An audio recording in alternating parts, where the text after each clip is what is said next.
Well, is there anything else interesting? Because I see all these trees are now. Now, I rather like that number 7 tree because that's it looks like a place where a guy was sitting in the middle there, the fork.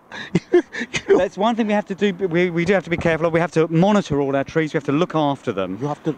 Yeah, we have to make sure that if they've got splits in them or if there's rot in them, that we make sure that it's strong enough to hold the amount of wood. There's a lot of weight up there, and so we do have to look after them. They're all surveyed and have to be checked every now and again, every 2 years or whatever it is, to make sure that this is the ones that we know might be dangerous or are subject to rot. They all have to be looked after. Now you tell me, now this is a full-time job and you're landscaping, so do you continue landscaping all the time, or do you keep the landscape landscaped? There's always room for development in a garden. There's always room, and so a spaces open up. An old tree might come out, a shrub might die. There are lots of things that happen quite naturally, which mean that you've got to do something. You know, you've actually got to plant some new plants or re-landscapes. There's always something going on.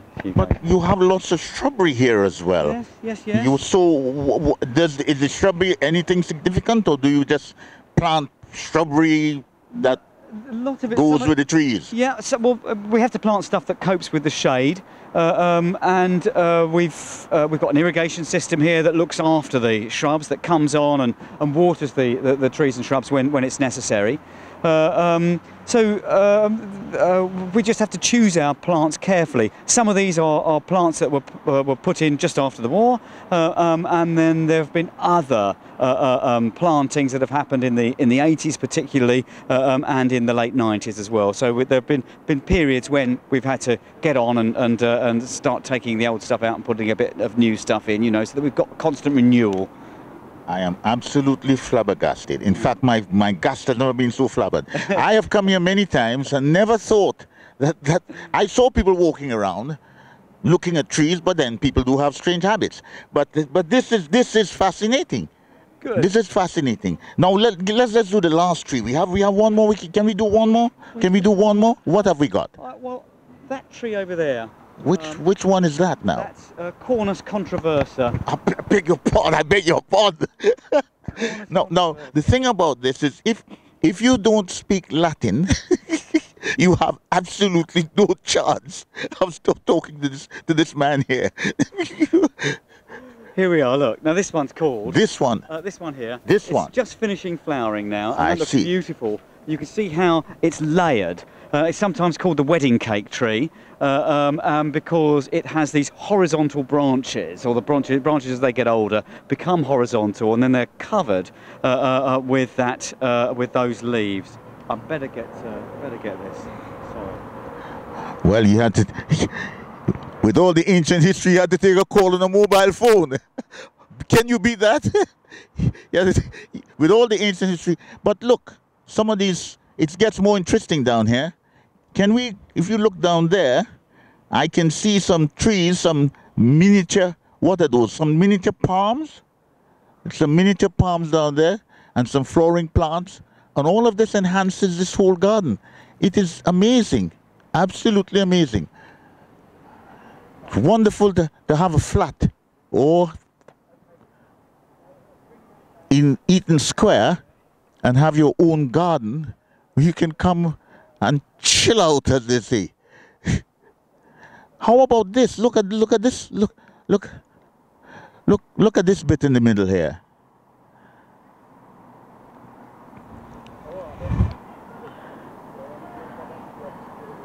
You know. Obviously, this man has had an important call from another square.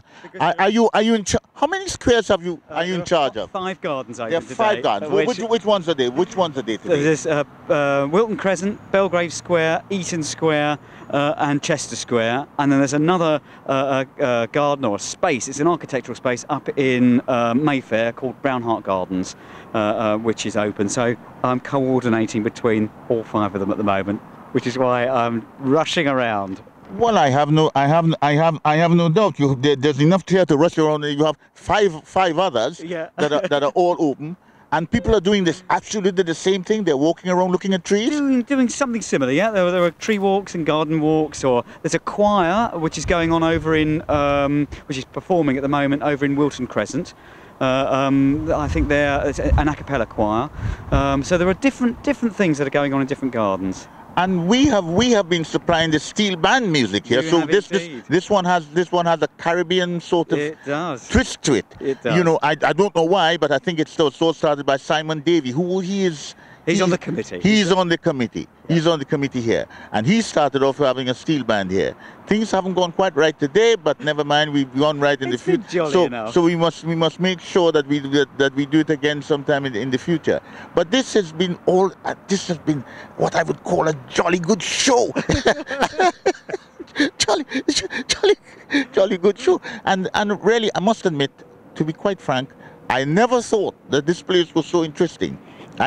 Because I'm a bit of a history buff myself, so I always like things that are connected with history. Is there anything else we should know before you dash off to one of the five other parks? I reckon you've got a good flavour of it, Hugo. And I tell you what, do you live around here? I do actually. Yes, I live on the estate. You live around here? Not in Eaton Square, I hasten to add, but I do live very close by. You live very close, yeah. So you must have a lot of money. Well, it's a tied accommodation. It comes with my job. What a shame! Which is great. What a shame! Yeah, I have to give it back at the end of the day. What a shame! You know, it would be jolly useful to have one of these. What don't you think? It certainly would. Certainly would. Well, thank you very much. Okay. You've been absolutely marvelous. Cheers. You've been a star. Okay. Thank you. Bye.